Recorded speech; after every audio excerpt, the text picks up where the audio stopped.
majtama'a qaumun fi baitin min buyutillah yatluna kitaballah wa yatadarasunahu fima bainahum illa nazalat alaihimus sakinah wa ghasyiyatuhumur rahmah wa haffat bihimul malaikah wa dzakarahumullahu fiman indah.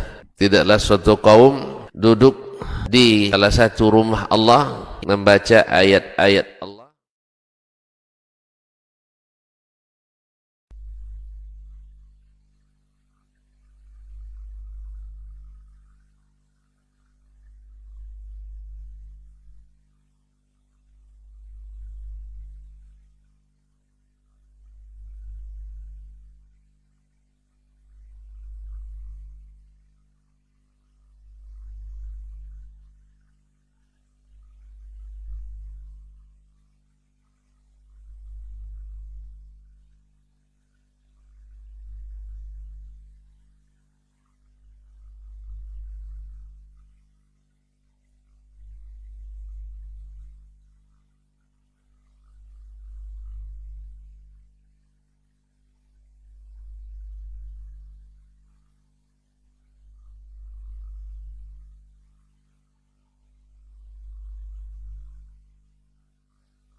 Kiai, Bayan Nyai, tadi Kiai nggak ada ya.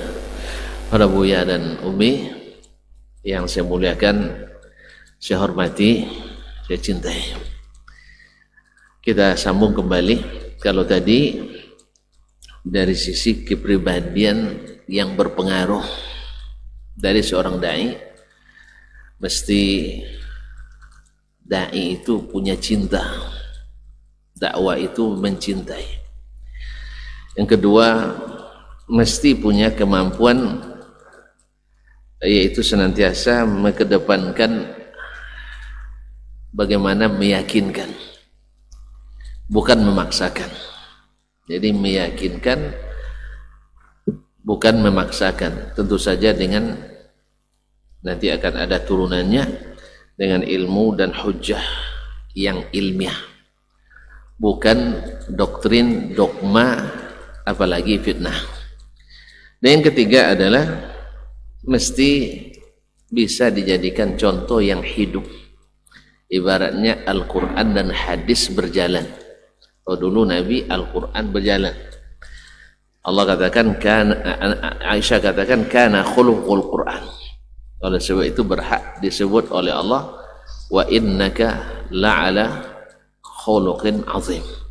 Gimana tidak? Karena dia adalah living Al-Qur'annya, Al-Qur'an hidup. Nah, sekarang kita masuk pada tadi bagaimana berpengaruh. Ada hal-hal yang membantu, faktor-faktor membuat kesuksesan atau keberhasilan dakwah. Walaupun sebab ada, musabab belum tentu ada. Syarat ada tapi belum tentu yang masyrutnya ada. Ya, artinya kita sudah usaha dengan cara ini, hasil tetap kembali pada Allah SWT, supaya nanti kita tahu bahwa keberhasilan itu bukan usaha kita semata, tapi taufik dari Allah Taala. Maka para nabi dan rasul itu sebenarnya tidak perlu kita ajar lagi berdakwah, karena mereka adalah guru kita dalam berdakwah. Tapi Nabi alaihissalatu wassalam, yang guru kita itu berdakwah sampai tidak bisa berdakwah di kampung halamannya sendiri. Ini kalau ada nanti terpaksa pula keluar dari hulu Kuantan ni, biasa tu dia, ya biasa. Nah, walaupun kita tak cari yang seperti itu, ya, banyak kan tinggal amak, tinggal ayah kan, tinggal keluarga. Nah, tapi begitu, kadang-kadang itu terjadi pada dai. Nah, ingatlah bahwa itu terjadi pada da'inya para da'i, yaitu Nabi kita Sayyiduna Muhammad sallallahu alaihi wasallam. Nah, apa hal-hal yang membuat selain dari karakter pribadi yang sudah kita miliki tadi, ada faktor-faktor yang bisa diusahakan. Yang pertama adalah at-tamayyuz al-imani, yaitu secara iman kita lebih istimewa lebih istimewa. Dan iman itu bukan dari sisi ucapan dan bukan hanya sekedar keyakinan. Yang paling dilihat oleh orang itu adalah implikasinya dalam diri kita.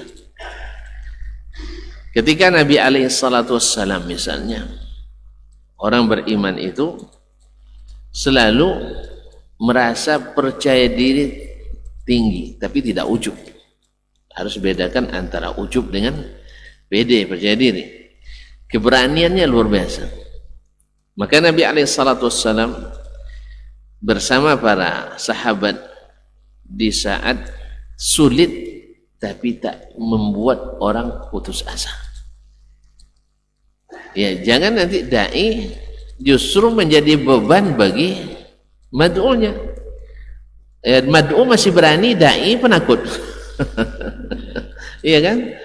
Ketika perang Ahzab, tadi masih perang Ahzab juga kita ceritakan. Nabi SAW ikut langsung mengerjakan pekerjaan itu. Jadi tidak pakai tunjuk. Pas giliran makan, orang lain dulu. Pas giliran kerja, dia yang dulu. Begitulah Nabi SAW. Pas giliran kerja, dia yang dulu. Dan mana pekerjaan yang berat, itu bagian dia. Yang ringan-ringan, untuk yang lain. Jadi kalau yang berat, kita juga dalam dakwah kadang ikhwani billah, yang biasa yang senang-senang itu biarlah dikerjakan oleh anak buah, tapi pas tanggung jawab besar jangan kita yang lari. Kalau mau jadi dai, ini kadang-kadang subhanallah dalam dakwah kita temukan orang-orang yang ketika berencana semangat berapi-api, ketika bertanggung jawab lari 1000 kaki. Ya, lari. Bahkan kadang-kadang cuci tangan. Tahu cuci tangan? Udah bersih tangan, seolah-olah belum makan dia. Awak masih belum basuh tangannya. Ayo dituduhlah kita yang makan. Dia selamat. Kadang lempar batu, sembunyi tangan. Dan tidak jarang maling teriak, maling. Ya kita sudah, Masya Allah, begini, resiko begini, siap. Tapi membelot setelah itu. Ada apa enggak? Di zaman Nabi apa ada? Ada, perang Uhud. Abdullah bin Ubay, dia paling bersemangat. Seolah-olah semangat dia kalau pas berencana itu bawa pasukan.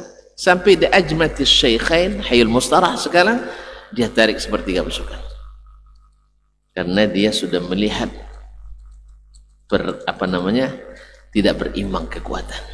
3.000 lawan 1.000. Ini bisa lumat ini kaum muslimin. Akhirnya dia tarik. Dalam hatinya bersorak, mudah-mudahan Nabi tak balik lagi. Ada dalam dakwah, ada sepanjang masa ada jenis-jenis ini yang menikam dalam lipatan, menggunting dalam lipatan, menikam kawan seiring, yang senyumnya menyimpan kemurkaan.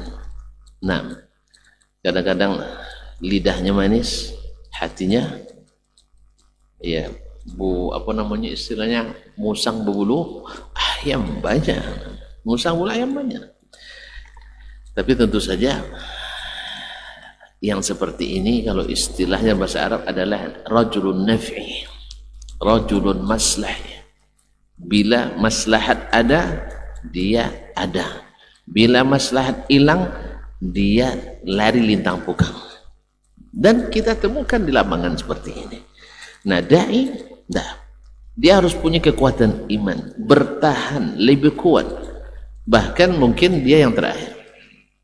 Makanya Nabi SAW selalu menjadi pelita yang menerangi, menjadi sumber kekuatan yang mengandung energi. Ketika di perang Ahzab tadi, orang dalam ketakutan yang luar biasa. Ketakutan. Bayangkan kaum muslimin, berapa tadi jumlah? 1.600 ya. Lawan 10.000. Subhanallah. 10.000. Ini ngumpul 1.600 udah payah tuh. Ini lawan 10.000. Allah yang kisahkan. wa balagatil qulubul hanajir wa tadhunnuna billahi dhununa. La ilaha illallah Muhammadur Rasulullah. Di saat ada batu, sebongkah batu besar tak bisa dipecahkan oleh sahabat dan itu menghambat pekerjaan mereka membuat parit khandak, maka mereka mengadu ke Nabi sallallahu alaihi wasallam. Lihat dai. Jadi memang pemimpin yang dai memang harus beda dari pemimpin yang bukan dai. Saya ceritakan ikhwani fillah, nanti saya ceritakan. Pemimpin yang dai, lihat Nabi alaihi salatu wasallam. Beliau ketika diadukan kepadanya masalah yang lahir solusi, bukan tambah masalah. Kalau kita katakan, Ustaz tidak bisa nih, kalian itu aja tidak bisa katanya. Ngapain aja kalian? Subhanallah. Dakwah itu kaum muslimin dan muslimat. Dah. Nabi katakan, dari sini. Dia ambil bajingnya, lalu dia pukul dengan Bismillah, Allahu Akbar. Pecah putih lia khazainur rum atau khazainul furs. Allahu Akbar, Allah Maha Besar. Dibukakan kepadaku kunci-kunci perbendaharaan Roma, Persia. Mendengar itu, sahabat yang beriman pada Nabi sallallahu alaihi wasallam, yang percaya pada Nabi, kira-kira bersemangat kembali atau tidak? Semangat. Mereka langsung paham, kalau demikian ini perang Ahzab baru fase-fase awal ini. Ada musuh lebih besar akan dihadapi dan kita menang di situ. Pasti di sini. Pasti di sini menang. Contoh kecilnya ikhwan, mungkin membuat suatu program kegiatan dakwah. Misalnya pelatihan misalnya. Atau acara lomba untuk anak-anak misalnya kan. Ketika diajukan anggaran ini yang di pemerintahan misalnya, tidak ada anggaran. Nah, seorang yang dai dalam menyikapi ini pasti beda. Dai berbeda. Aturan memang tidak ada anggaran, tapi acara kalau memang berazam siap dilaksanakan. Gimana? Dia tinggal nanya, kalian benar ingin melakukan? Benar. Siap? Siap. Apa masalah? Dana. Dana, duit itu banyak, duit kita aja enggak banyak. Itu aja, selesai masalah. Duit itu banyak, kalau siap kalian lakukan, kita duit pasti ada. Kalau perlu gadaikan mobil saya, misalnya Ustaz mau gadaikan mobil saya katanya, insya Allah tidak akan tergadai itu Ustaz, insya Allah jadi itu. Iya, insya Allah jadi itu. Saya berkali-kali saya bilang sama kawan-kawan, gadaikan mobil saya. Alhamdulillah sampai sekarang tidak tergadai. Karena tidak ada mobil awal, mobil orang. Jadi Allah Maha tahu gitu, tidak jadi tergadai. Karena yang akan digadaikan mobil. Ada aja jalan keluarnya. Ada kisah menarik, ikhwani billah. Seorang syekh, mungkin tuan-tuan sudah sering dengar nama beliau. Beliau adalah rektor Universitas Islam Madinah yang kedua setelah gurunya Syekh Muhammad bin Ibrahim al-Syekh. Nama beliau adalah Syekh Abdul Aziz bin Abdullah ibn Baz rahmatullahi alaih. Sebelum beliau jadi mufti umum Arab Saudi, beliau pernah menjabat rektor di kampus. Subhanallah, sampai hari ini bila ada rektor yang baik, pasti orang menisbatkannya ke Syekh bin Baz rahimahullah. Misalnya bila ada urusan mudah oleh rektor ini mengingatkan kita hari-hari Syekh bin Baz rahimahullah. Bila ada rektor yang pemurah, orang akan bilang seperti di masa hari Syekh bin Baz rahimahullah ta'ala. Di suatu hari seperti yang diceritakan oleh Syekh Abdul Aziz Al-Falih, kenal? Tidak tahu juga, ketua pengurus Masjid Nabawi. Tak kenal juga. Ketua pengurus masjid, kan cuma ketua pengurus masjid kan. Iya, ketua pengurus Masjid Nabawi. Biar tuan-tuan nak tahu dikit aja, operasional Masjid Nabawi yang dia urus setiap hari hanya sekitar 5 miliar rupiah. pengeluaran Masjid Nabawi sehari 5 miliar rupiah. Aku sempat diserahkan pengurusannya ke negara kita, entahlah. Iya kan ada dulu yang iseng begitu kan, tidak menjadikan digilir pengurusan Masjidil Haram dan Masjid Nabawi. Yang kita aja 50 juta sebulan, payah ngurusnya ke dewan. Jadi tidak usah ya kita bercita-cita untuk ngurus Masjidil Haram, Masjid Nabawi, nanti banyak kota impak sana. Nah, syahid, ketika Syekh bin Baz suatu hari seperti yang diceritakan oleh Syekh Abdul Aziz Al-Falih tadi, Abdul Aziz Al-Falih ini bil munasabah teman saya seangkatan dari S1 sampai S3, Abdullah bin Abdul Aziz Al-Falih, sekarang dekan Fakultas Hadis Universitas Islam Madinah. Jadi subhanallah, orang petinggi kampus mendapatkan masalah yang luar biasa sebenarnya besar yang lain, yaitu mahasiswa luar negeri, maksudnya yang bukan Arab Saudi, yang datang bawa istri dan anaknya ke Madinah. Kalau di masa kami tidak kurang dari 350 orang atau keluarga. Ramai kan? Di antara mereka ada yang ilegal. Apa makna ilegal? Jadi pendatang haram. Artinya pergi istrinya umrah, habis itu matikan pisah. Ini yang di Mesir tahu, dia paham di ceritanya nih, atau yang pernah di luar negeri. Atau yang pernah ke Malaysia aja paham. Dimatikan pisahnya, istrinya tinggal di situ. Ini tentu saja satu pelanggaran aturan. Tentu imbasnya ke kampus. Yang kedua, masalah biaya. Mereka masih kuliah. Di mana mereka dapat biaya? Kalau tidak minta-minta, ini beban sosial. Kampus bisa malu, ya kan? Dan masyarakat bisa terbebani. Walaupun orang Arab rata-rata pemurah. Alhamdulillah. Kalau orang Arab dengar kita bawa istri dan menikah, dia hormat sama kita. Kalau ada duit dikasihnya. Kalau orang kita dengar mahasiswa menikah, kamu belum lagi orang tuamu merasakan pencarianmu sudah menikah kamu, katanya. Nah, itu bedanya.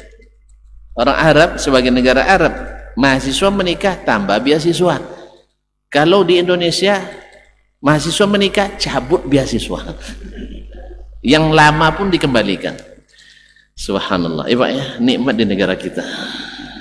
Nah, tidak boleh biar lama menikmati masa lajang kan. Nah, alhamdulillah. Jadi ceritanya, rapatlah para petinggi membahas masalah ini. Bagaimana solusinya? Semua mengusulkan mereka dipulangkan. Tak mau sukarela, dipaksa. Syekh Abdul Aziz rahimahullah berpikir bagaimana caranya.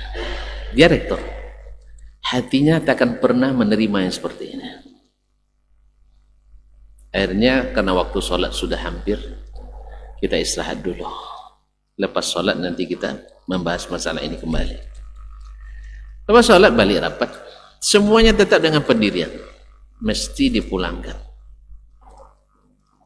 Alasan, lalu saya bertanya ke wakilnya, Syekh Abdul Muhsin Al-Abbad, ayah Profesor Dr. Abdul Razak, dua-duanya guru saya, ayah dan anaknya guru saya. Jadi ditanyakan, ya fulan, Syekh Abdul Muhsin, apa masalahnya mereka harus dipulangkan? Kata Syekh bin Baz, tidak ada biaya untuk membiayai mereka. Kata Syekh, dananya perlu berapa? Dananya perlu berapa? Kata Syekh, hanya 3 juta. Bagi orang Kuantan mudik kan murahnya 3 juta kan. Hulu Kuantan ini murah kan 3 juta kan. Sikit. Cuma di sana 3 juta rial. Ya 3 juta rial berapa duit? Kali 3.800. Ayo hitung cepat. Hanya sekira 3 kali 3 9, 3 kali 8 24, lebih dari 10 miliar. Apa kata Syekh? Saya yang tanggung. Padahal dia bukan pengusaha, bukan konglomerat, duitnya nggak ada. Cuman dia bilang, itu saya yang tanggung semuanya, mereka jangan dipulangkan. Mulai hari ini urus administrasinya, jadikan mereka dari ilegal menjadi legal atas biaya kampus, dan itu hutang saya. Ini yang dai. Kalau pejabat murni tidak ada solusi, tidak ada POK, tidak ada RAKL, tidak ada anggaran, tidak ada budget. Jangan dipaksakan. Untuk saya tidak cukup katanya, apalagi untuk orang lain. Ini Syekh, dia tidak punya duit, tapi dia jamin saya yang bayar. Ini maksud saya itu, dai itu harus punya kekuatan iman lebih. Tidak ada pun, antum harus lebih percaya Allah Maha Kaya. Allah Maha Kaya, Pak. Kan itu yang belum sampai kadang kaji kita, kan belum putus makrifatnya sampai di situ. Iya. Kita hanya tahu bisa mengolah dan mengelola apa yang nampak di mata. Dan kebiasaan untuk beriman lebih itu masih kurang. Maka di sini maksud dengan at-tamayyuz al-imani. Nabi, kalau sahabat tadi serba ketakutan, Nabi bilang enggak, Allahu Akbar, dibukakan kunci-kunci perbendaharaan Persia. Sebangkit lagi semangat. Pukul yang kedua, Allahu Akbar, putirai mafatihur Rum, khazainur Rum, dibukakan perbendaharaan Romawi. Sama sekarang kalau tuan-tuan saya beritahu misalnya, insya Allah tahun 2024 Amerika tunduk ke Hulu Kuantan. Nah, kira-kira apa yang terbayang? Awak dapat yang di atas dipegang oleh patung Liberty aja udah cukup tuh ya. Berapa duitnya itu? Nah, itu terbayang kita. Kan itu adik kuasa pada masa itu. Nah, itu akan dikalahkan. Berarti Quraisy, sekutu Arab ini kecil. Dan Nabi bicara kan tak dengan hawa nafsunya, Nabi bicara dengan wahyu. Yakin. Nah, dai juga mesti punya kekuatan iman yang berlebih dari yang lain di segala bidang. Nah, buat sekolah, jangan awak pula mengeluh awalnya. Anda kan mungkin di mana nak cari duit katanya.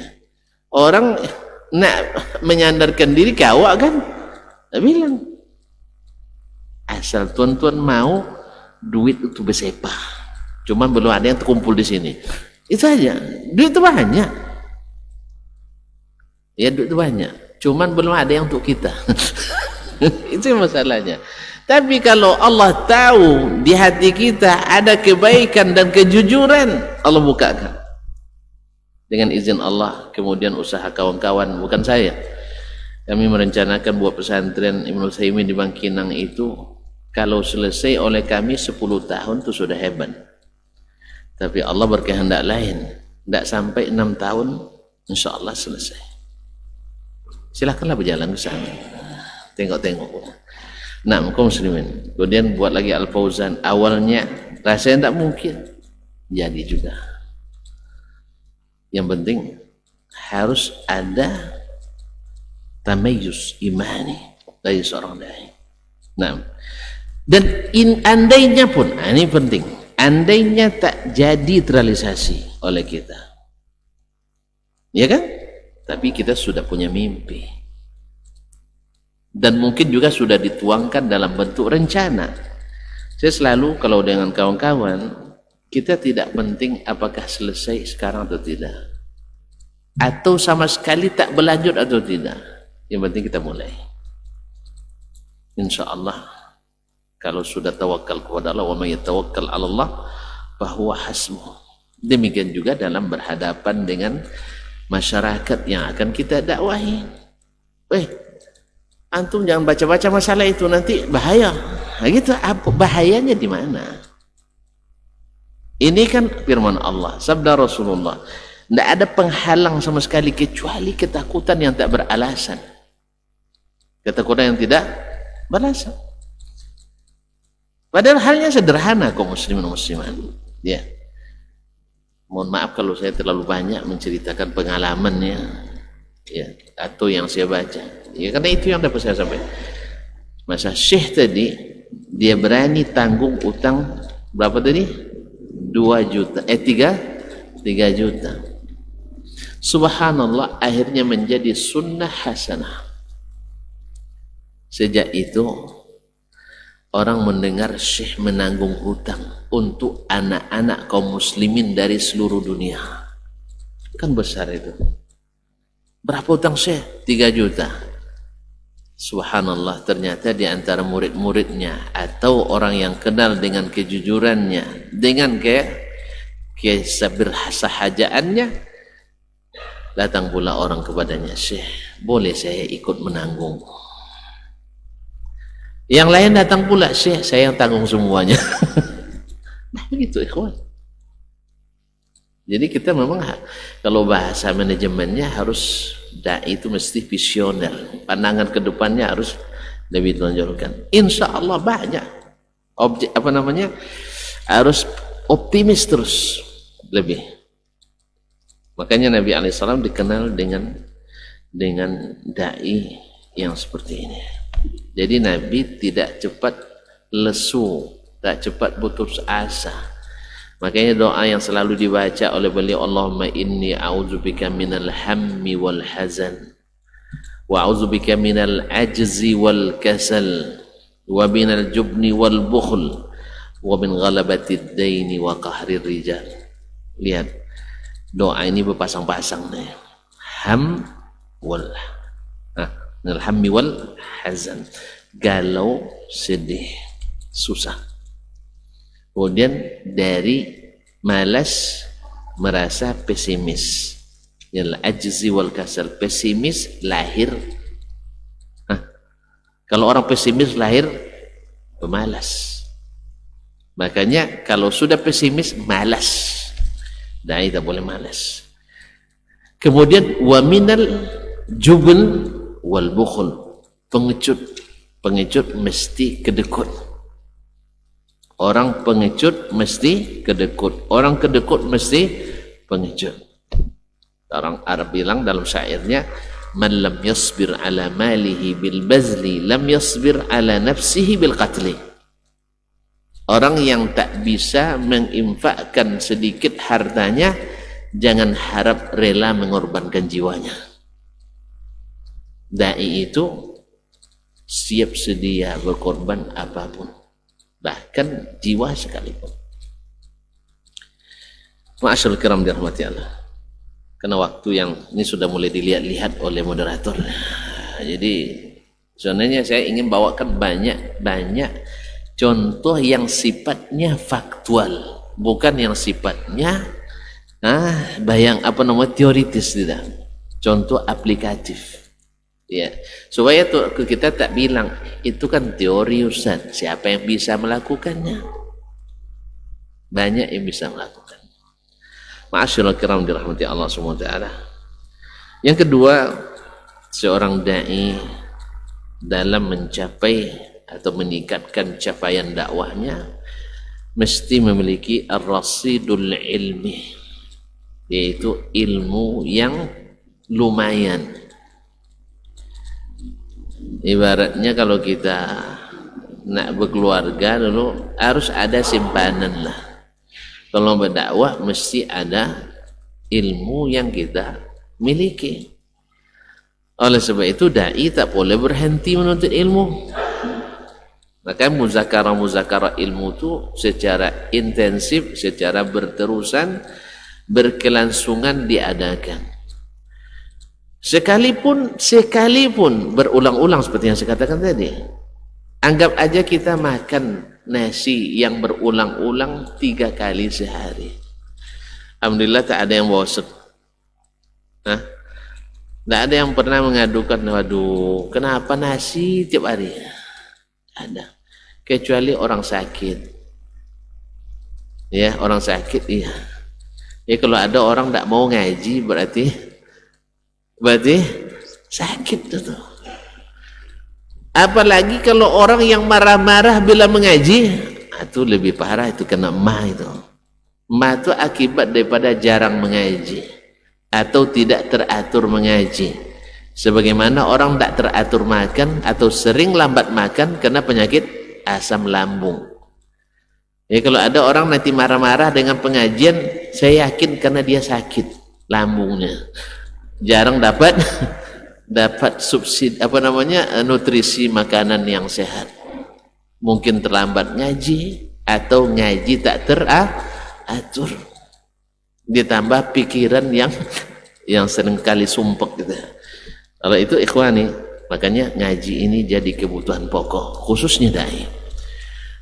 Kalau dai-nya ada loyo, tentu mad'unya akan lebih tidak bersemangat. Maka kita harus semangat terus. Jadi harus memiliki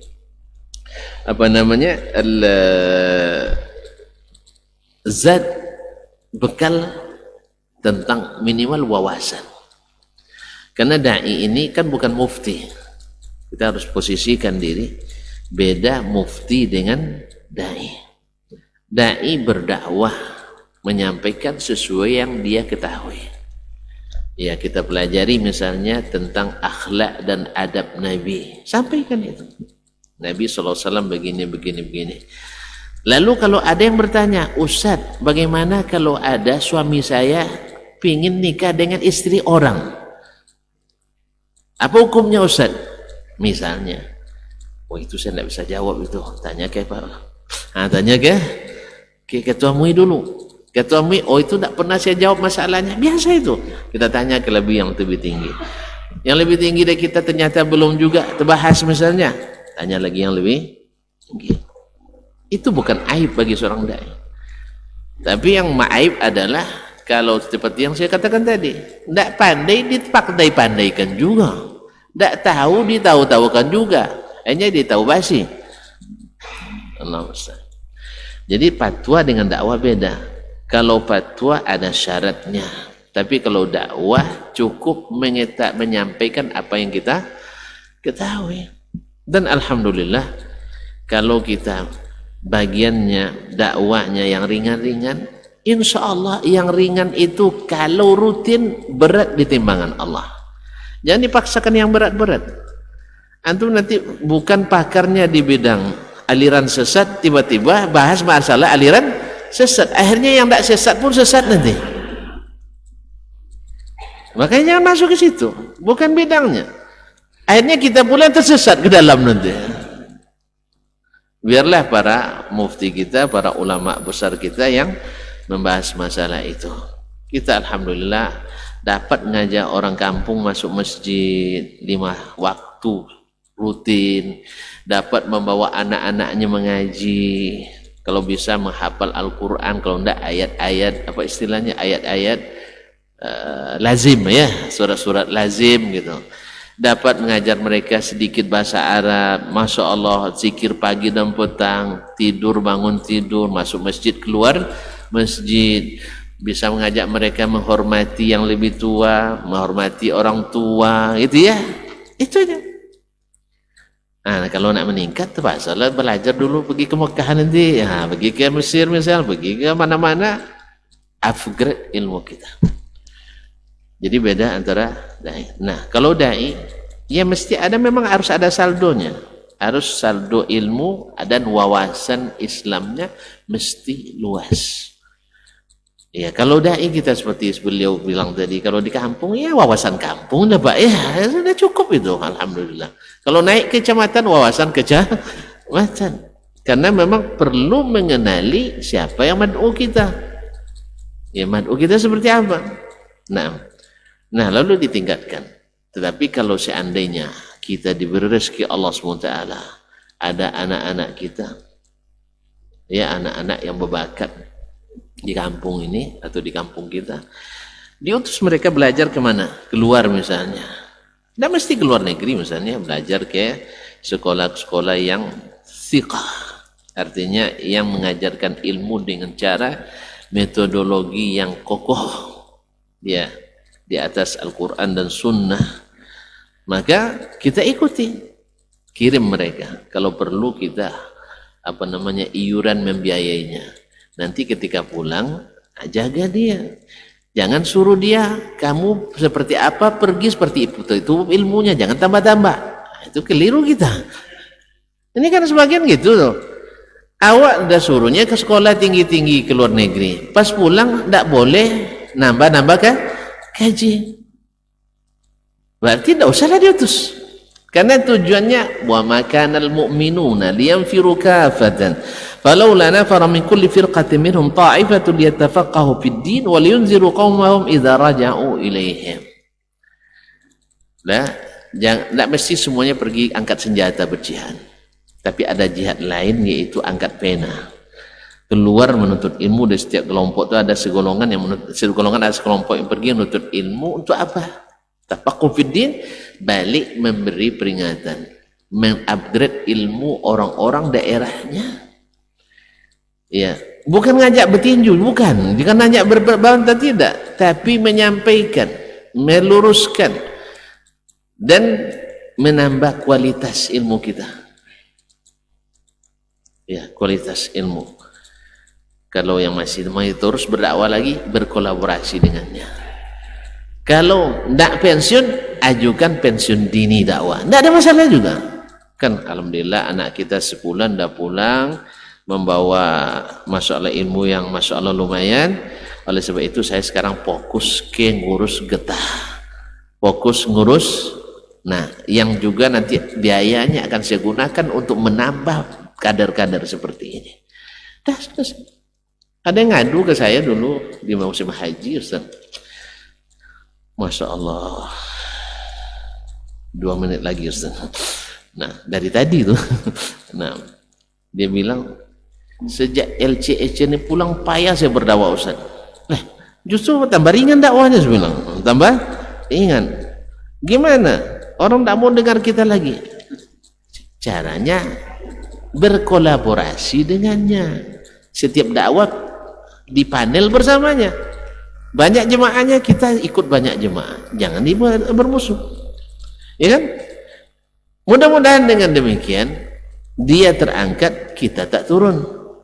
Tapi kalau kita sadar dia punya kelebihan tapi berusaha menjatuhkannya, masalahnya ketika dia jatuh tertimpa kita, bahaya.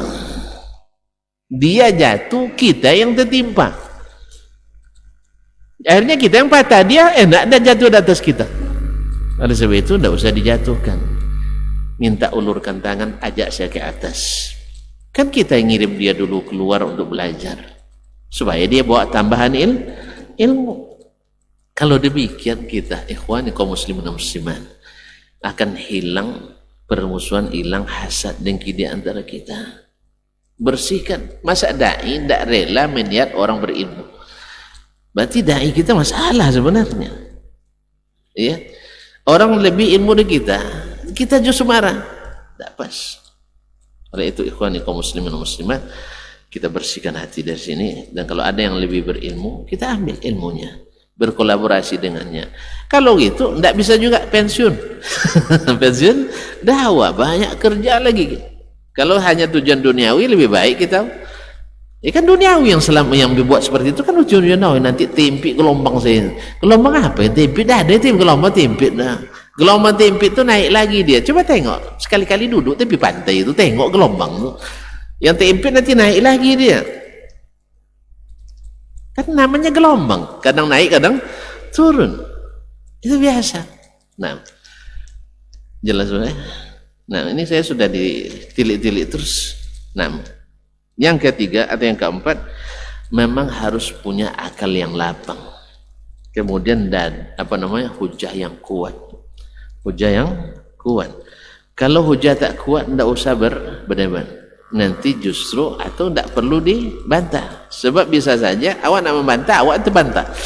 Nah, dan yang keempat adalah dada juga harus lapang. Apa buktinya dada lapang itu?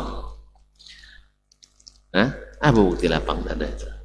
Dicela kita, direndahkan kita, tidak membalas. Sebab seperti kata Imam Ahmad rahimahullah, dari 10 adab itu 9 ada pada at-taghaful. Awak tahu orang merendahkan kita, tapi buat seolah-olah tak tahu. Jelas? Kalau perlu ketemu dengan dia di rumah makan, bayarkan makannya. Atau kalau dia menikah, bayarkan ongkos nikahnya.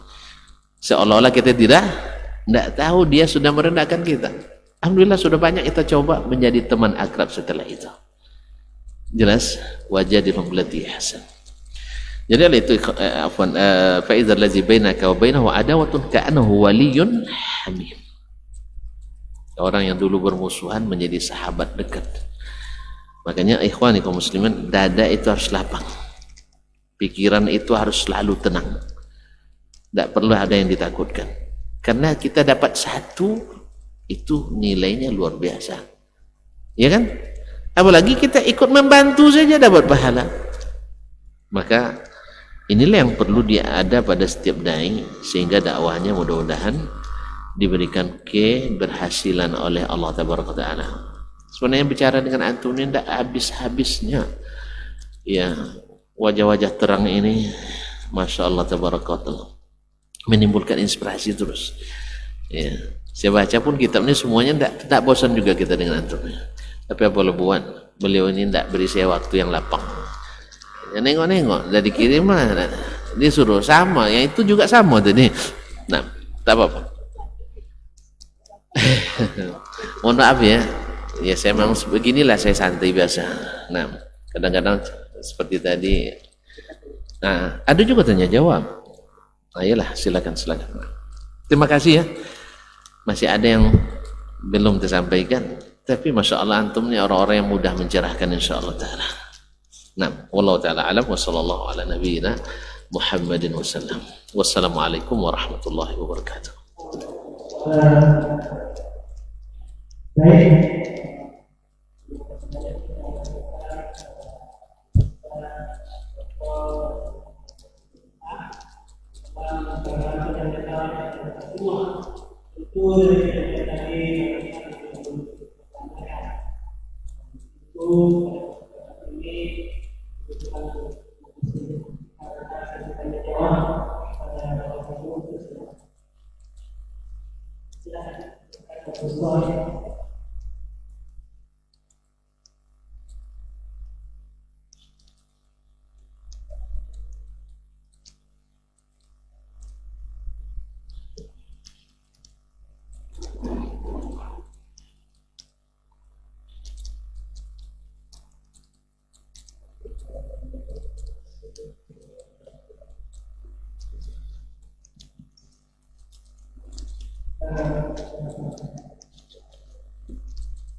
Gimana? Tidak jelas. 17 pertanyaan. Kalau gitu serahkan aja lah, tidak usah dibacakan. Kertasnya buat ini.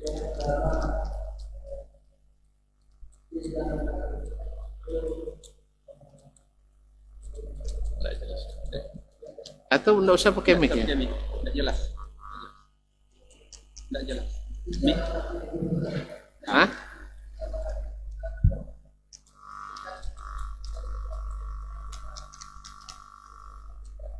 Iya.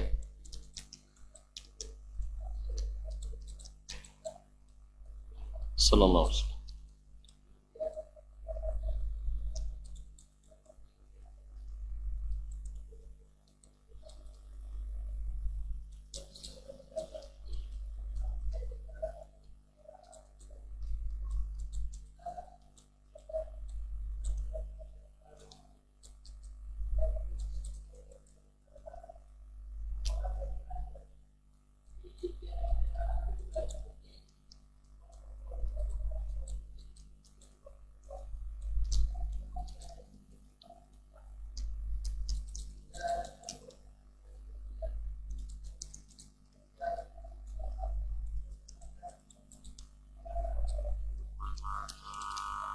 Ya.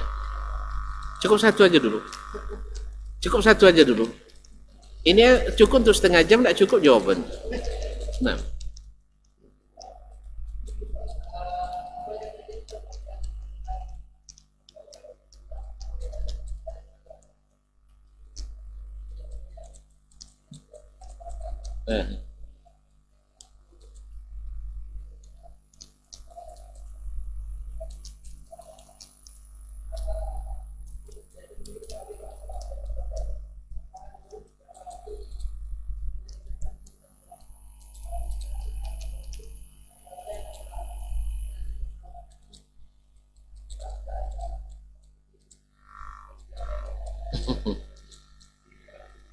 Ya.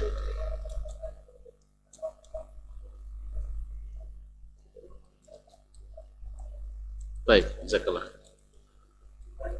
Baik. Terima kasih. Langsung saya? Langsung dijawab. Bismillah wassalatu wassalamu ala rasulillah wa ala alihi wa sahbihi wa mawala wa ba'du. Pertama, seperti yang beliau katakan, jazakallahu khairan, bahwa di zaman Nabi sallallahu alaihi wasallam mereka melihat langsung Nabi alaihi salatu wassalam. Ya, penafsirannya langsung ada di perkataan Nabi, di perbuatan Nabi, dan di persetujuan Nabi sallallahu alaihi wasallam. Jadi petunjuk teknis dan pelaksanaannya sudah nampak. Misalnya Nabi menyuruh haji, khuzu anni manasikakum. Nah, praktek haji dari awal sampai akhir sudah Nabi tengokkan dalam ketiga jenis sunnahnya. Sunnah kan terbagi tiga kan, fi'liyah, qauliyah, takririyah, yaitu perbuatan, perkataan, dan ketetapan atau persetujuan Nabi sallallahu alaihi wasallam. Disuruhnya kita sholat, Nabi sallallahu alaihi wasallam adalah eksekutornya langsung. Perintah sholat yang Allah turunkan, beliau yang praktekkan secara juklak dan juknisnya. Berarti bagaimana sholat yang didirikan, yang diinginkan oleh Allah, yang memerintahkan kita sholat, sudah lengkap atau belum? Sudah jelas atau belum? Sudah jelas atau belum di zaman Nabi? Sudah selesai? Sudah selesai atau belum? Belum? Hah? Antum jawab tidak, berarti Nabi tidak bersifat tabligh. Antum jawab sudah, memang begitu. Karena Nabi tidak diangkat kecuali tugasnya selesai. Buktinya laporan LPJ-nya diterima Allah SWT. Al-yawma akmaltu lakum dinakum wa atmamtu alaikum ni'mati wa raditu lakumul islam madinah. Hari ini ku sempurnakan nikmatku, aku lengkapkan aku sempurnakan agamamu, aku sempurnakan nikmatku, dan aku ridha Islam ini sebagai agama. Berarti Nabi laporannya bersifat WTP, wajar tanpa pengecualian. Nah, kalau ada klaim setelah itu, maka klaim tersebut benar atau salah? Saya ulang kembali. Setelah wajar tanpa pengecualian yang datang dari Allah yang memiliki syariat ini, lalu ada yang mengklaim masih ada kurang, klaim ini klaim salah atau benar? Ustaz yang bertanya, kok ragu antum? Hah? Salah? Tegaslah dikit. Iya, jangan ragu. Ya salah. Karena apa? Allah sudah mengatakan selesai tugas Nabi, lalu ada yang mengatakan masih ada terbengkalai tugas Nabi. Jelas? Makanya saya bilang tidak cukup setengah jam saya jelaskan. Nah sekarang masalah apa lagi? Yang rukun-rukun aja lah dulu, masalah zakat. Nabi alaihissalam sudah melaksanakan zakat atau belum? Sudah. Ada wajib zakat di zaman Nabi? Ada. Ada mustahik zakat di zaman Nabi? Ada. Ada asnaf zaman Nabi? Ada. Dah selesai? Sudah. Alhamdulillah. Berarti kalau dah selesai, maka wajar tanpa pengecualian, karena kalimat raditu lakumul islam madinah, tak ada peluang lagi untuk klaim setelah itu. Nah, bila ada klaim, maka klaim ini disclaimer, Tahu Mas Adis klaim? Klaim ini klaim batil. Karena sudah sempurna. Kalau masih bisa ditambah berarti tidak sempurna. Kalau masih ada tambahan berarti Allah belum ridha, kecuali dengan tambahan itu. Oleh sebab itu, saya nak tanya ke bapak dan ibu sekalian. Saya punya motor, apa motor yang bagus sekarang? NMAX, Masya Allah. Saya jadi bercita-cita nak beli jadinya NMAX. Stangnya begini kan? Iya. Ya stangnya kan begini, pegangnya. Sekarang saya modifikasi menjadi stangnya begini. Mungkin biaya saya keluarkan untuk itu. Tambah lagi 3,5 juta. Sekarang coba antum jual yang modifikasi dengan yang masih natural. Mana yang lebih mahal? Betul Ustaz? Yang modifikasi jatuh harganya. Nah, terjadi perbedaan pendapat.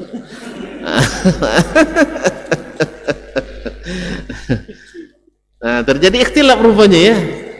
Ya wajar, sesuatu yang di luar jalur utama kebijakan tidak sama. Tapi yang jelas selera bersama yang dimodifikasi jatuh harganya. Ustaz, antum beli kulkas harga 16 juta misalnya, lalu antum modifikasi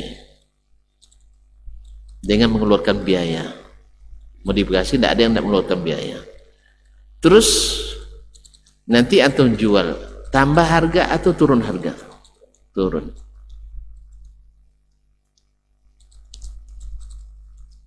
Nampaknya antum masih sulit menerima. Ya. Cobalah ke pasar nanti, coba ke pasar nanti. Nah, coba ke pasar, bawa motor, antum beli motor NMAX 2. Ya. Kalau tidak berani beli NMAX 2, motor-motoran aja. Yang merek NMAX beli 2. Lalu nanti bawa ke showroom. Pak, saya tidak jual yang ini modifikasi, ini belum modifikasi. Saya mau jual yang ini 20 juta, yang modifikasi ini dijual 14 juta. Mana yang dibeli orang? Yang ori. Apalagi murah kan? Apalagi murah nama. Tapi kalau antum jual lebih mahal dari harga, misalnya antum beli 20 juta, habis itu modifikasi dengan tambahan dana 23 juta, jadi 23 juta kan? Tidak akan ada yang mau beli, 80 juta pun tidak ada yang mau beli. Kecuali orang yang memang sudah rusak selera seperti tadi. Iya. Mana yang nyaman bawa motor begini atau begini? Hah?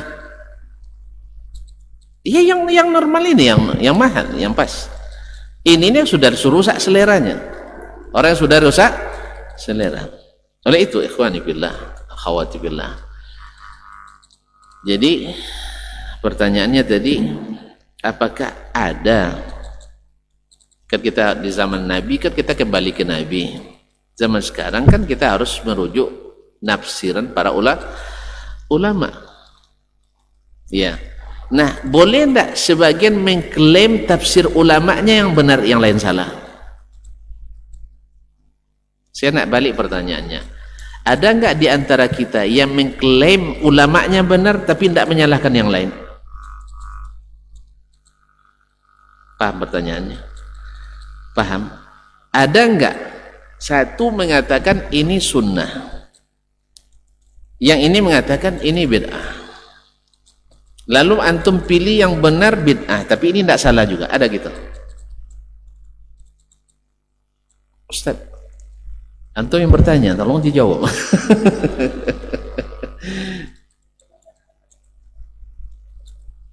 Hah? Gimana? Iya, saya tahu fenomena itu. Bukan sekarang, sejak zaman Nabi wafat sudah ada. Meninggal Nabi dalam waktu yang singkat itu sudah ada.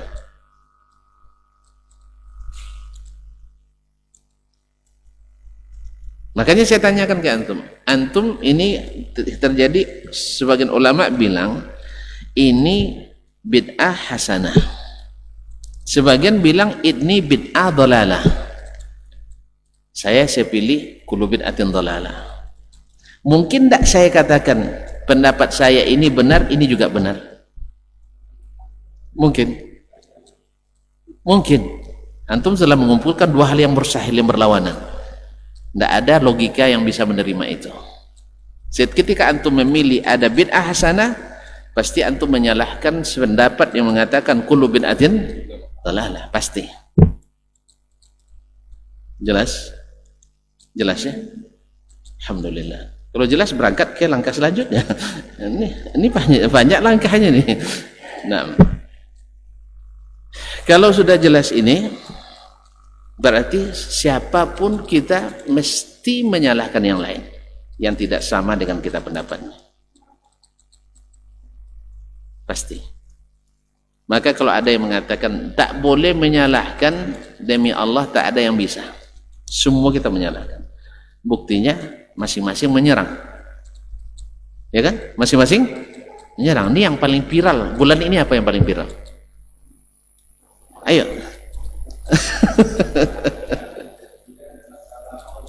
Masalah maulid. Baik.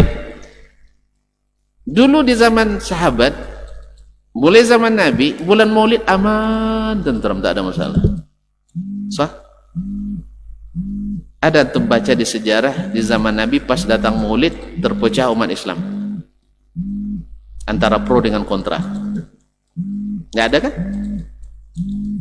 Di zaman sahabat setelah Nabi wafat terpecah lagi mereka pro dan kontra. Ada? Nggak juga. Zaman tabi'in juga tidak. Zaman tabi'in juga tidak. Zaman tabaul atba' juga tidak. Baru setelah diadakan oleh orang Syiah, yaitu Ibnu Maimun Al-Qaddah tahun 400-an atau 300-an 400-an, dia orang Syiah Fatimiyah yang dulu berkuasa di Mesir. Di antara khalifah mereka ada yang mengklaim jadi Tuhan. Di hari kelahiran Al-Hakim bi amrillah itu, siapa yang dimanapun berada di hari itu mesti bila disebut namanya mesti sujud, menta'zim Al-Hakim bi amrillah Al-Fatim. Nah, dari kerajaan inilah mulai diadakannya. Sejak saat itu mulailah umat Islam setiap datang Rabiul Awal sport jantung. Yang pro dan mulai jangan-jangan ini yang ini menyerang kita. Yang kontra juga siap-siap menerima serangan balik. Berarti mana yang tenang? Ketika diadakan atau ketika dia tiadakan? Bukan pikiran ini, pemikiran kita bicara tentang fakta.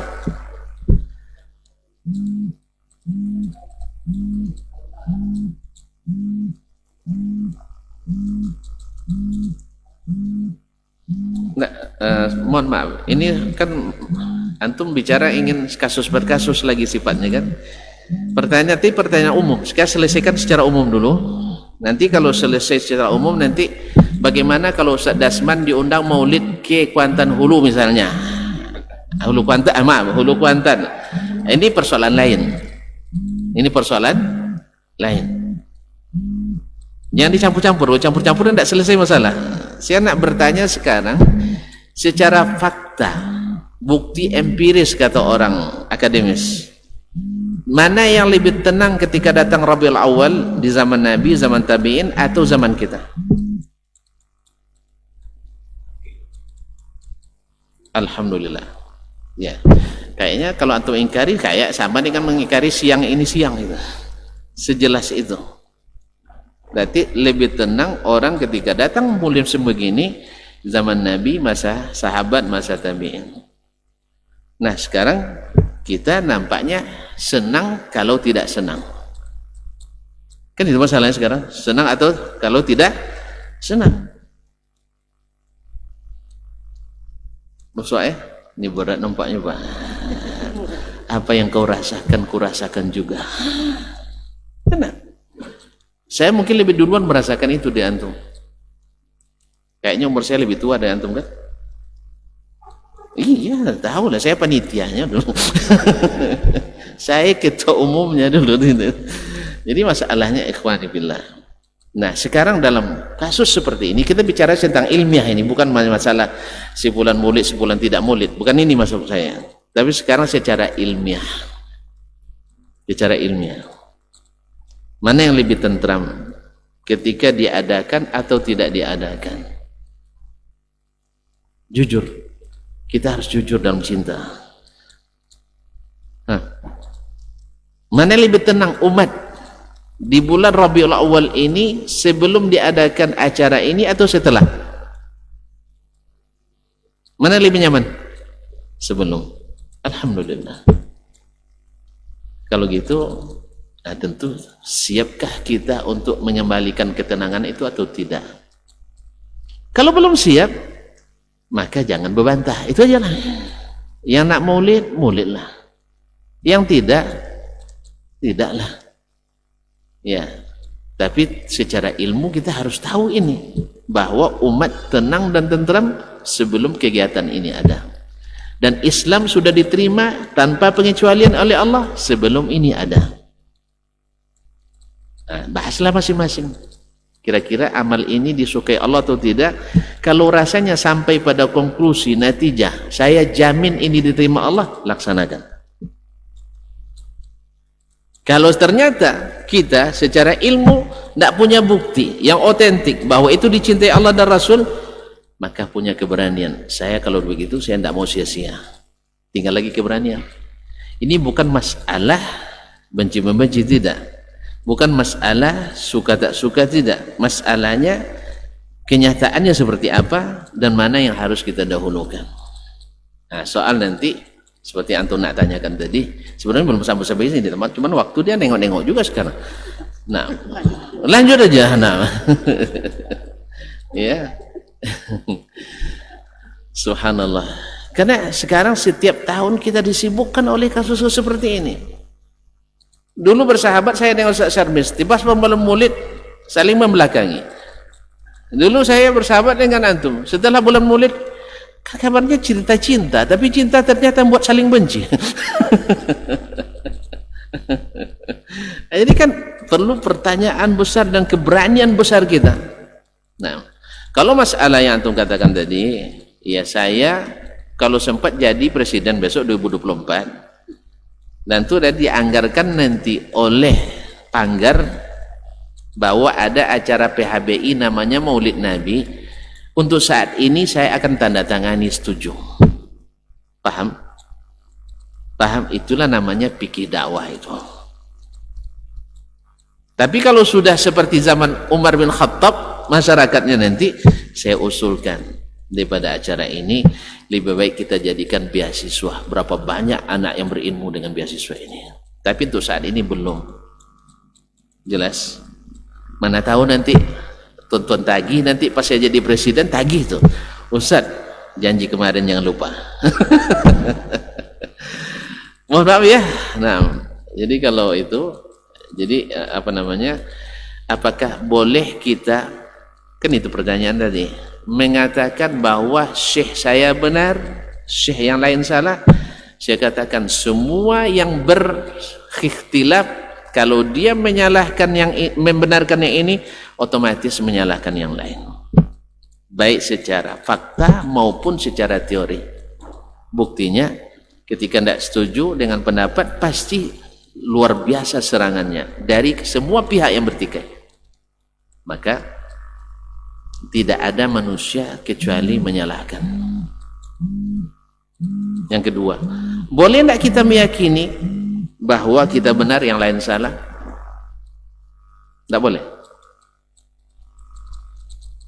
Ini para ustadz, para dai ini. Boleh tidak kita mengakui kita benar yang lain salah? Tidak boleh. Tidak boleh. Kalau tidak boleh, antum orang ragu. Orang ragu tidak beriman dia. Iman itu tidak ada dengan ragu. Boleh. Bahkan wajib. Kalau sudah terbukti dengan dalilnya, maka kita tidak boleh meragukan, karena orang ragu tak sampai pada titik iman. Aku gitu pecah umat nanti Ustaz. Siapa yang bilang dulu Abu Syafi'i kawan sama Ahmad Syafi'i kawan sama Ahmad Malik, padahal banyak masalah yang dia salahkan Imam Malik. Awak ini baperen. Makanya jangan masalah ilmu ini jangan dibawa perasaan. Ya, antum itu yang betul, yakini. Saya ini yang betul, saya yakini. Tapi tidak mungkin, kamu jangan salahkan saya Dasman. Tak mungkin lah. Masalahnya antum bilang halal, saya bilang haram. Mungkin dua-duanya benar? Tidak. Cuman harus berbesar hati. Kawan saya tidak sehati. Biasa itu, berbesar hati. Jangan bermusuhan, jangan fitnah. Jelas? Ini kan banyak yang tidak duduk masalah ini masalahnya. Dia orang-orang akademisi. Ya.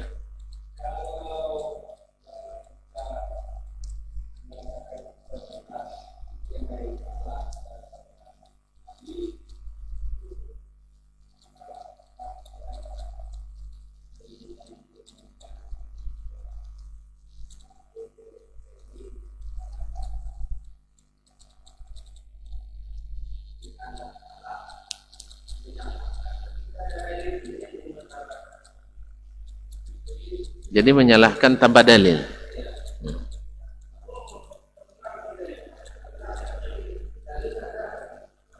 Iya.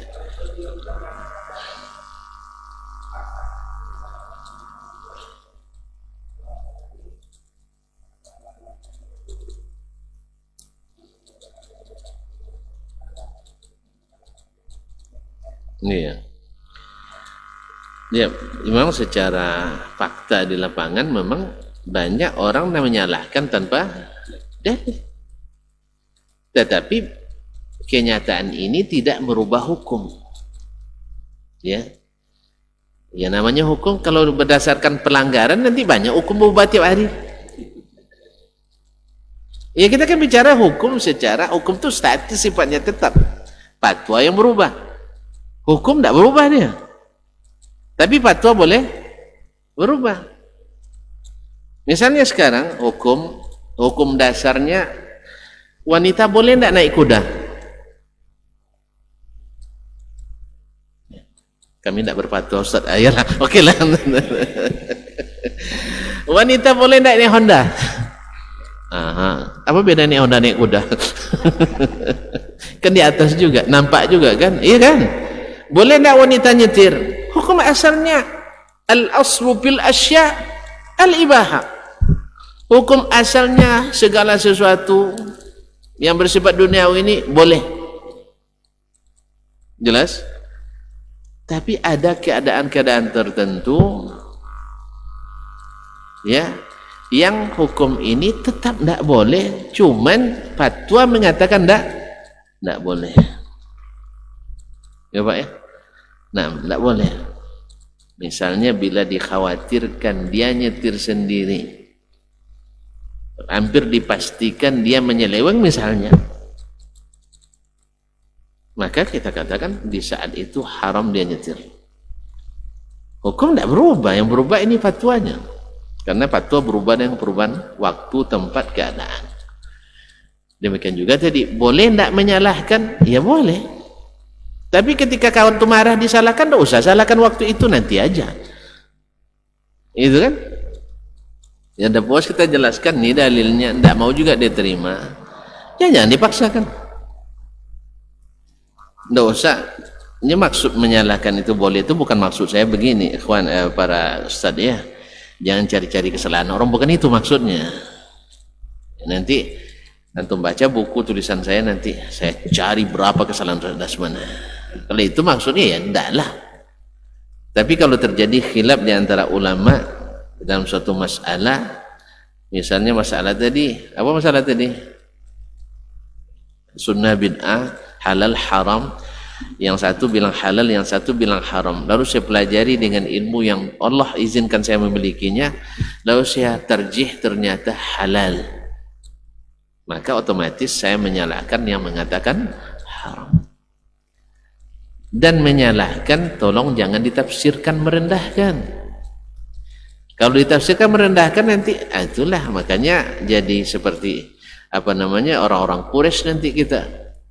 Nabi menyalahkan mereka, dianggapnya merendahkan mereka. Ketika dikatakan ini tidak bermanfaat, berhala ini tidak datangkan mudarat, ya, lalu mereka, berarti bodohlah orang tua kita dulu. Nabi tidak pernah mengatakan seperti itu, ya. Nabi mengatakan ini tidak bermanfaat dan tidak bermudarat. Nah, wallahu ta'ala alam. Jadi ustadznya, boleh anda mengatakan saya benar? Boleh sekali. Antum silahkan aja bilang antum yang benar. Dan buktikan dengan dalilnya. Karena kalau kita tidak boleh meyakini kita benar, kita jadi orang ragu. Jadi orang ragu. Nah, kecuali perbedaan pendapatnya antara sunat afdal, kurang afdal, itu namanya tanawuh. Atau ini boleh dibaca, ini boleh dibaca, ini boleh dibaca. Misalnya tentang doa iftitah, ya, biasanya saudara-saudara kita di Muhammadiyah dulu, sekarang tidak tahu, Allahumma ba'id baini wa baina khatayaya kama ba'adta bainal masyriqi wal maghrib. Saudara-saudaraku dari NU, dia baca Allahu Akbar kabiran walhamdulillahi katsiran wa subhanallahi bukratan wa asila. Ini kan ikhtilafnya tanawwu. Artinya apa? Ini dibaca Nabi, ini juga dibaca oleh Nabi. Datang lagi saudara kita dari Persis, subhanakallahumma bihamdik wa tabarakasmuk wa ta'ala jadduk wa la ilaha ghairuk. Ini tidak masuk bab ikhtilaf yang salah benar, tapi adalah ini yang dibaca dalam mazhab Syafi'i, ini yang paling diutamakan dengan alasan begini-begini. Dalam mazhab Hambali ini yang diutamakan karena murni mengandung sanjungan pada Allah. Yang seperti ini tidak mungkin kita salahkan karena masing-masing melihat afdaliyahnya. Ini masalahnya kan, ini bilang halal, ini bilang haram. Tidak mungkin dua-duanya benar. Mungkin dua-duanya benar kan? Hah? Satu halal, satu bilang haram. Mungkin dua-duanya benar? Tidak mungkin. Antum harus yakin dulu salah satunya. Kalau tidak yakin berarti belum berilmu. Maka kalau orang tak berilmu, tidak ikut dalam permasalahan. Dia ikut syekh yang menurut dia yakin. Makanya orang tidak berilmu boleh taklid kepada ulama yang dia yakini berilmu. Kita permasalahannya kan sudah sampai kepada dai yang harus memilih. Ya, karena pertanyaan sudah begitu, berarti kan sudah naik grade-nya nih. Bukan lagi orang taklid kita, tapi adalah orang yang sudah mulai diberikan ilmu. Makanya saya ketika mempelajari ini, saya yakin itu yang benar. Ya mesti kita yakini. Yang bertentangan salah, sampai jelas pula bagi saya bahwa itu yang saya salahkan itu yang benar. Kadang-kadang kan terpengaruh oleh perkataan Imam Syafi'i yang mungkin misinterpretasi. Imam Syafi'i mengatakan qauli sawabun yahtamilul khata' wa qawlu ghairi khata'un yahtamilus sawab. Pendapat saya benar menurut saya, mungkin juga salah menurut orang lain. Ya, benar menurut saya, mungkin salah menurut orang lain. Biasa tuh. Ada masalah di situ. Wa qawlu ghairi khata'un, pendapat teman saya menurut saya salah, menurut dia benar. Di mana makna bahwa Imam Syafi'i tak boleh menyalahkan yang salah? Berarti salah memaknai perkataan Imam Syafi'i rahimahullah. Yang kedua, perkataan beliau jelas, qauli, pendapatku, bukan perkataan Allah dan Rasul sallallahu alaihi wasallam. Dia membandingkan perkataan dia dengan imam yang lain, bukan perkataan dia dengan sunnah Nabi sallallahu alaihi wasallam. Kalau bicara tentang sunnah, Imam Syafi'i jelas katakan la yahillu li ahadin idza stabanat lahu sunnah ayyatrukaha ka liqauli ahadin kainan man kan. Bila jelas sunnah bagi seseorang, tak halal baginya dia tinggalkan karena ikut pendapat siapapun. Dia tidak boleh tinggalkan kalau berhadapan dengan sunnah, apalagi firman Allah tabaraka wa taala. Berarti apakah di zaman Nabi sudah ditafsirkan? Ya sudah. Kalau tidak gimana memahaminya kalau tidak ditafsirkan? Ditafsirkan oleh perkataan Nabi, perbuatan Nabi, dan takrir Nabi sallallahu alaihi wasallam. Lalu bagaimana dengan masalah yang tak ada di zaman Nabi? Gitu lagi ya. Masalah yang tak dibuat Nabi sallallahu alaihi wasallam. Maka para ulama membaginya tidak sama hukumnya. Kalau masalahnya masalah duniawi, tidak ada di zaman Nabi. Nabi sudah berikan prinsip dalam sunnahnya, antum a'lamu bi umuri dunyakum. Engkau lebih tahu masalah duniamu. Makanya HP ini dunia atau ibadah ini? Dunia. Maka sunnahnya boleh pegang HP yang terbaik. Kalau perlu bila HP jalan sendiri. Itu sunnah Nabi itu. Karena Nabi katakan antum a'lamu bi umuri dunyakum. Lalu boleh tidak naik mobil ke masjid? Ini mobil urusan dunia atau urusan ibadah? Dunia. Buktinya orang kafir juga pakai mobil kan? Ya, tidak ada pengaruhnya pada kita salat tanpa mobil dengan pakai mobil. Berarti antum a'lamu bi umuri dunyakum. Bahkan dalam hadis Hakim At-Tirmizi lebih jelas lagi. Nanti di akhir masa atau di suatu saat umatku akan naik kendaraan dari dalam. Kan zaman Nabi tak ada orang lobangi perut onta masuk di dalam, enggak ada. Mati ontanya. Berarti Nabi sudah gambarkan akan ada kendaraan yang dikendarai oleh umatnya dari dalam. Mungkin yang pertama mungkin bemo lah ya. Yang pertama ambil itu mobil kodok, iya kan, mobil kodok, kemudian dan seterusnya.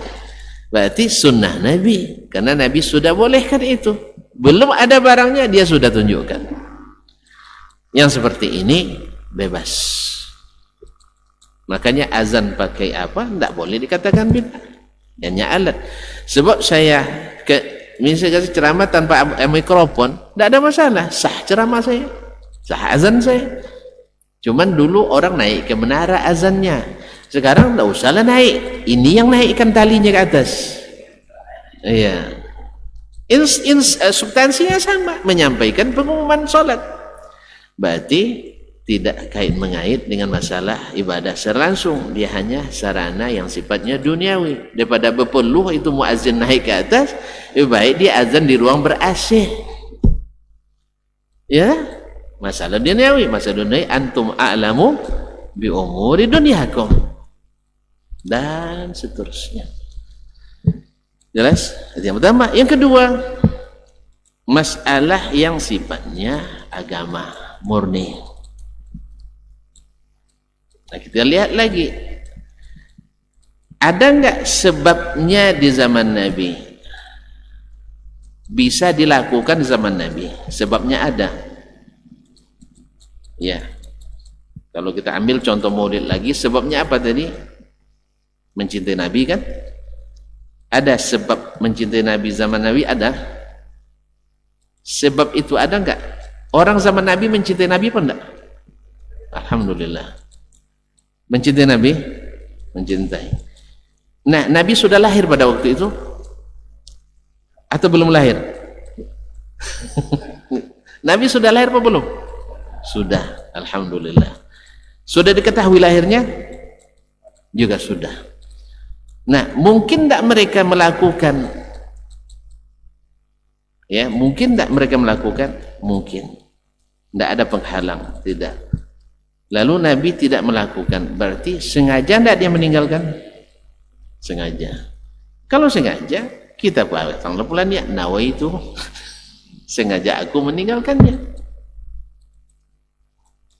tahan dulu ya, jangan marah dulu kan. Nah, sebab kita sepakat Abu Bakar lebih mencintai Nabi, Umar lebih mencintai Nabi, tapi mereka mungkin melakukan itu, mungkin ada penghalang, tidak ada, tapi mereka tidak lakukan, berarti ekspresi cinta mereka tidak melalui cara ini. Berarti sengaja ditinggalkan Nabi, sengaja ditinggalkan oleh sahabat Nabi, dan sengaja ditinggalkan oleh para ulama-ulama setelahnya. Nah, sekarang masalahnya mau meninggalkan kita tuh urusan kembali ke masing-masing ya, kembali ke masing-masing, jangan berkelahi pula selepas ini ya. Ya. Yang kedua, masalah itu ada di zaman Nabi, tetapi tidak mungkin dilakukan Nabi. Pasalnya ada penghalangnya, ada penghalang. Contohnya solat tarawih berjamaah, solat tarawih berjamaah. Salat tarawih berjamaah pernah dilakukan Nabi? Pernah. Cuman beliau tidak teruskan setiap malam. Beliau sebutkan alasan, akhafu ayyufrada alaikum. Saya takut nanti diwajibkan, fala tutiqun. Kalian tidak sanggup. Nabi tak ingin kita berdosa. Nah, setelah Nabi wafat, mungkin lagi diwajibkan?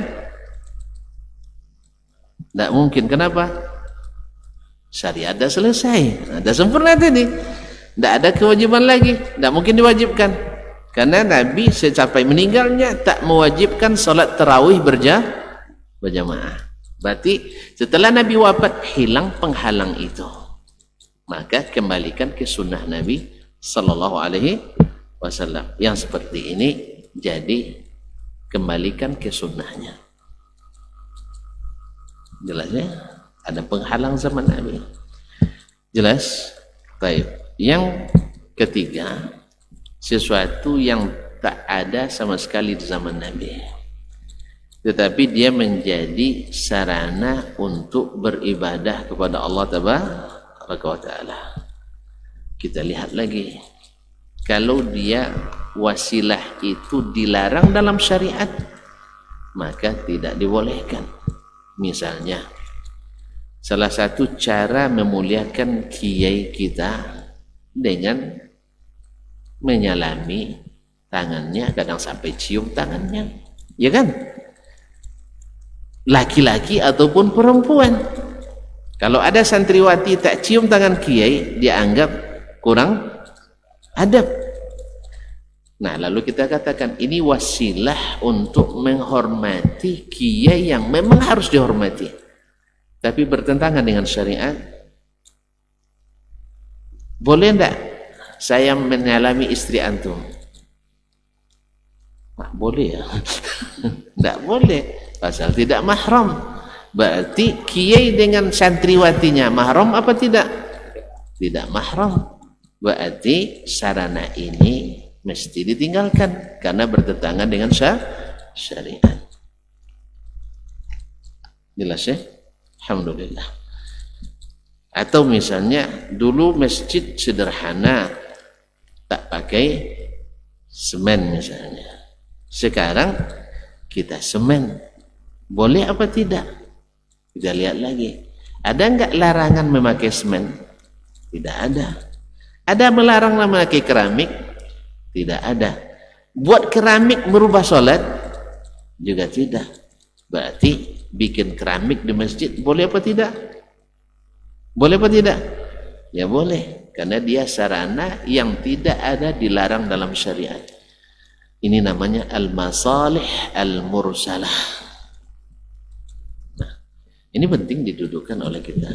Nah, soalnya tinggal lagi sekarang, apakah kita bercenderung ke pendapat ini, cenderung ke pendapat ini, itu milik Allah semuanya. Hati kita Allah yang cenderungkan. Kalau seandainya terbuka dalam hati kita, ini yang benar, kita ikuti, dan ternyata benar, mudah-mudahan dapat pahala 2. Kalau kita sudah menghabiskan usaha kita mengetahui ini mana yang benar, ternyata pilih yang salah, mudah-mudahan dapat 1 pahala. Tapi kalau sudah jelas dipaksakan juga, nah, khawatir kita berdosa. Nah, bagaimana menyikapi saudara-saudara kita yang seperti ini? Saya sudah sebutkan sikap saya tadi.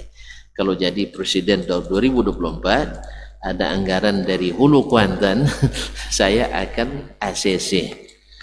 Walaupun tanpa dituntut, untuk saat seperti ini. Karena apa? Tidak mungkin menghentikan ini. Ya Ustaz ya? Tapi secara pribadi bisa saya hentikan. Secara yayasan pribadi saya bisa saya hentikan. Kecuali nanti keluar instruksi presiden nomor sekian seluruh wajib melaksanakan. Ya apa boleh buat? Ya Ustaz. Nah, untuk pilih yang mana Ustaz? Ragu dia pilih. Baik, udah jelas Ustaz ini? Insyaallah kan. Jadi meyakini ini benar karena ada yang sudah ditafsirkan langsung oleh Nabi. Karena masalahnya sudah ada di zaman Nabi, kecuali masalah yang belum ada di zaman Nabi. Makanya Imam Abdullah bin Abbas radhiyallahu taala anhu menjelaskan Al-Qur'an itu sebenarnya tafsir Al-Qur'an itu pada umumnya bisa diketahui oleh semua orang. Sedikit yang hanya haknya ulama itu. Yang bagian ulama itu sedikit untuk membedakan mereka lebih dari yang lain. Sebagian besar bisa dipahami oleh orang biasa. Jelas? Nah, kalau saya terjikan lagi nanti tambah ngantuk lagi nanti ya. Poin 1, poin 2, poin 3, 6. Jadi sebagian besar tafsir itu bisa dipahami. Tidak dapat dalam Al-Quran, ada dalam hadis Nabi SAW. Jadi Nabi bukan serahkan ini dilaksanakan oleh kalian menurut keyakinan masing-masing, tidak. Nabi kalau salat sallu kama ra'aitumuni salli, kalau haji khudhu anni manasikakum, dan seterusnya. Wallahu taala alam. Gara-gara antum bertanya panjang jadinya. Ini memang beliau ini kalau tidak salah pertanyaan selalu berat-berat. Nah, yang kedua tadi apa pertanyaan?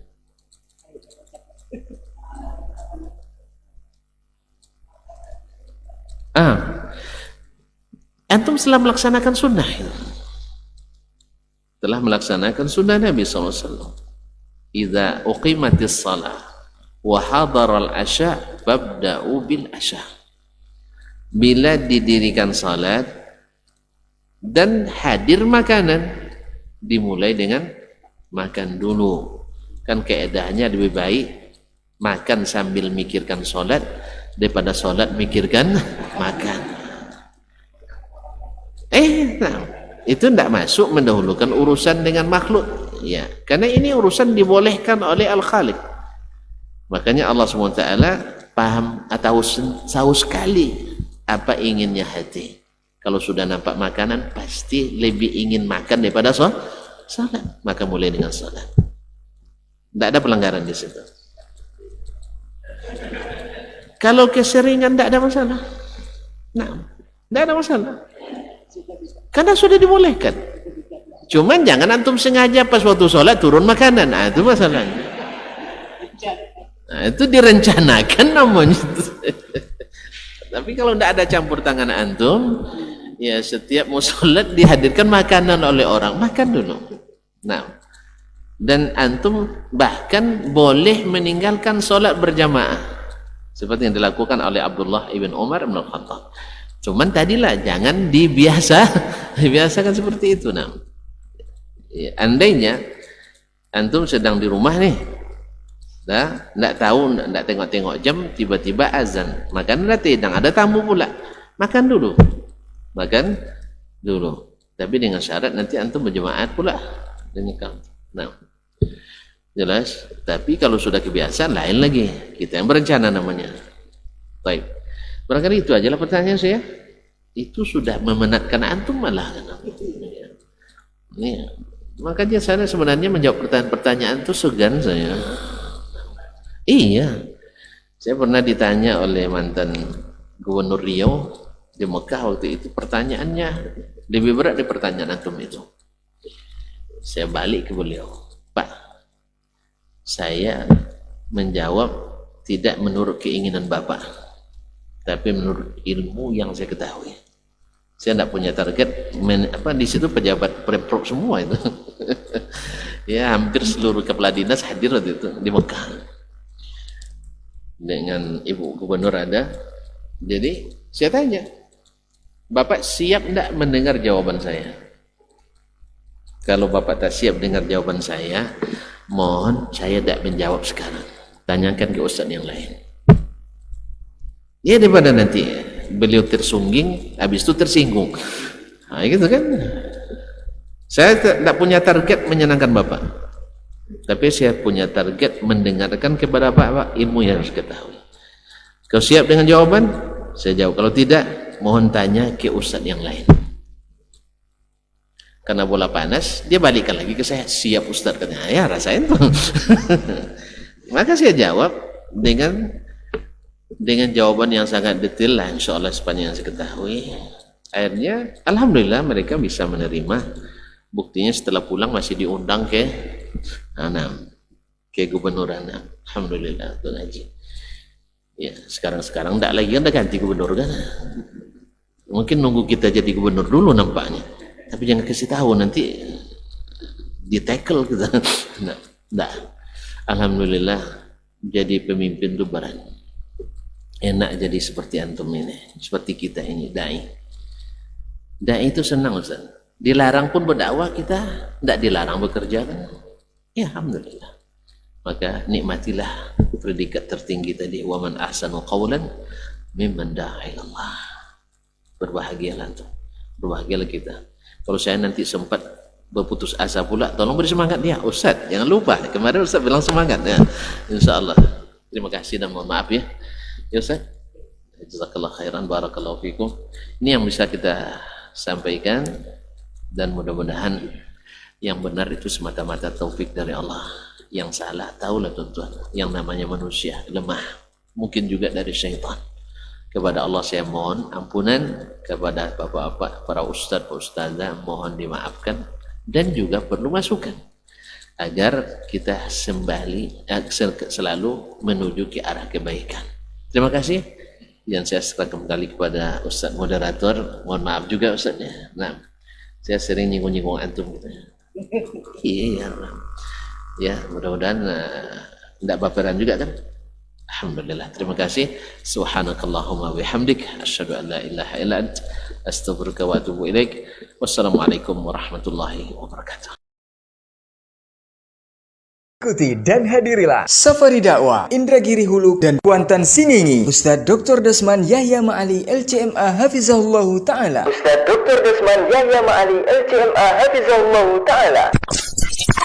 22 sampai dengan 24 Rabiul Awal 1443 Hijriah atau 29 sampai dengan 31 Oktober 2021. Yarfa'illahu alladhina amanu minkum walladhina utul ilma darajat. Allah pasti akan mengangkat derajat orang-orang yang beriman dan orang-orang yang diberikan ilmu beberapa derajat tingginya.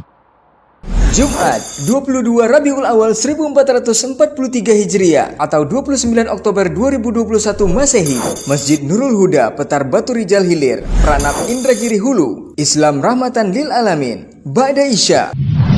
Sabtu 23 Rabiul Awal 1443 Hijriah atau 30 Oktober 2021, Masjid Nurul Huda, Petar Batu Rijal Hilir, Pranap Indragiri Hulu. Hakikat kebahagiaan.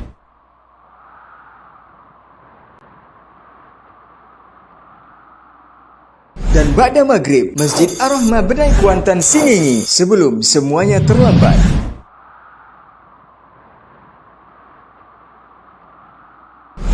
Ahad 24 Rabiul Awal 1443 Hijriah atau 31 Oktober 2021, Masjid Al-Muhajirin Penghijauan Pangean Kuantan Singingi. Ba'da subuh, meneladani akhlak Nabi Sallallahu Alaihi Wasallam. Pelatihan mubalik di Lubuk Ambacang Kuantan Singingi, membentuk mubalik yang kompeten dalam menghadapi fitnah akhir zaman. Jam 9 waktu Indonesia Barat sampai dengan selesai. Dan Ba'da Maghrib di Masjid Abu Bakar As-Siddiq, Desa Logas Kuantan Singingi, perumpamaan kehidupan dunia. Kajian ini diselenggarakan oleh Kuantan Singingi Mengaji, Benai Mengaji, Pranab Mengaji, Logas Mengaji, As-Sunnah Kuantan Singingi, Yayasan Imam Syafi'i Pranab, dan Masjid Muhajirin Pangean Kuansing. Insya Allah disiarkan di semua media sosial: Saudi TV, KM TV, Hak TV, Baba TV Sunnah, Suska Mengaji, Bangkinang Mengaji, Aira TV, datariau.com, dan Radio Robani 91,1 FM. Terbuka untuk umum, untuk kaum muslimin yang hadir. Mari simak sepenuh hati.